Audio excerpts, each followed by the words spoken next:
అందరికీ మరణాత. ఈరోజు దేవుడు మనకు అనుగ్రహిస్తున్న శ్రేష్టమైన వాగ్దానము. గుండె చెదిరిన వారిని ఆయన బాగు చేయువాడు, వారి గాయములు కట్టువాడు. He heals the broken hearted and binds up their wounds. ప్రియమైన సహోదరి సహోదరులారా, ఈరోజు ఈ యొక్క వాక్య భాగముతో దేవుడు మనల్ని ఆదరిస్తున్నారండి. ఈ రోజున బాధలతో, సమస్యలతో, బయటికి చెప్పుకోలేని హృదయ వేదనతో ఉన్నవారు అనేకులు ఉన్నారు.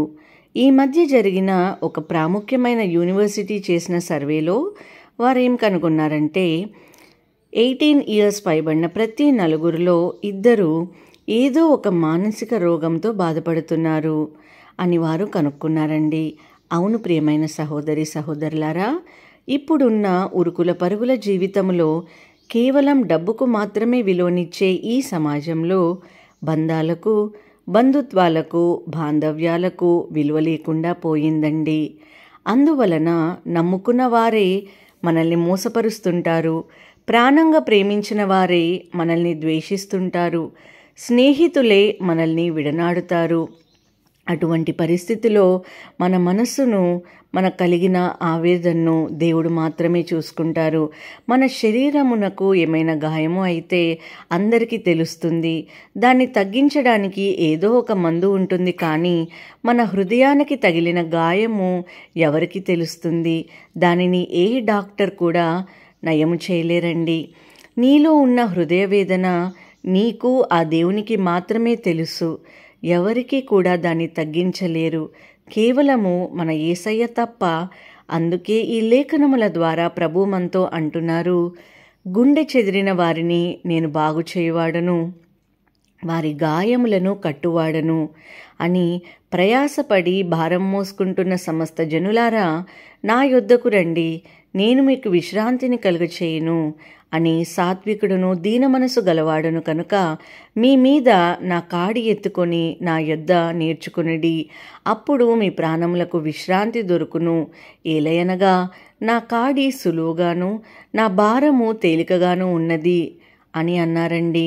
నిజమే ప్రియమైన సహోదరి సహోదరులారా, ఈ లోకంలోని ఆశలు, ప్రేమలు, సంపద ఏది మనపై వేసుకుని నడుస్తున్నా అది ఏదో ఒక రోజు మనకు భారంగానే మారుతుంది. ఎందుకంటే వాటిలో మార్పులు ఉంటాయి. కానీ మన దేవుడు మార్పు లేనివాడు, సాత్వికమైన వాడు, నమ్మకమైన వాడు గనుక ఆయన చూపిన బాటలో ఆయన కాడిని ఎత్తుకుని మనము నడిచినట్లయితే మనకు సులువుగా ఉంటుందండి. మోసము, అన్యాయము, అక్రమము, నమ్మక ద్రోహము ఇవేవి కూడా మనము ఆయనలో ఎప్పుడూ చూడము గనుక మనకు మన కాడి సులువుగా ఉంటుంది, విశ్రాంతి దొరుకుతుంది. కాబట్టి మనము దేవుణ్ణి విరిగి నలిగిన హృదయముతో సేవించినప్పుడు ఆయన తప్పక మనల్ని ఆదరిస్తారండి. విరిగిన మనసే దేవునికి ఇష్టమైన బలి. దేవా, విరిగి నలిగిన హృదయమును నీవు అలక్ష్యము చేయువాడవు కాదు. ఏలయనగా నా శరీరము, నా హృదయము క్షీణించిపోయినను నిత్యము నాకు ఆశ్రయదుర్గమును స్వాస్థ్యమునై ఉన్నారు అని భక్తులు చెప్పిన లేఖనము మనం చూస్తున్నాం. ప్రార్థన చేసుకుందామండి. అందరు నాతో కలిసి ఏకీభవించండి. సర్వశక్తిమంతుడా, సర్వాధికారి, గొప్ప దేవ, మీ ఘనమైన నామమును బట్టి మీకు కోట్లాది స్తుతులు స్తోత్రములు చెల్లిస్తున్నాం. గుండె చెదిరిన వారిని బాగు చేస్తానని, వారి యొక్క గాయములు కడతానని వాక్యము ద్వారా మీరు మాతో మాట్లాడి మమ్మల్ని మా యొక్క సమస్యల నుండి, హృదయ వేదన నుండి విడిపిస్తారని వాక్యం ద్వారా సెలవిచ్చారు ప్రభా. అయ్యా తండ్రి, మాతో మాట్లాడి మమ్మల్ని ఎంతగానో ధైర్యపరిచి ఆదరించి బలపరిచిన ప్రభువా మీకు స్తోత్రములు. అనారోగ్యం బట్టి ఆందోళనతో ఉన్నారేమో ప్రభువా, వారికి వచ్చినటువంటి సమస్యను బట్టి ఎవరు ఆదరించలేక అయా విరిగి నలిగిన హృదయముతో ఉన్నవారు ఉన్నారు.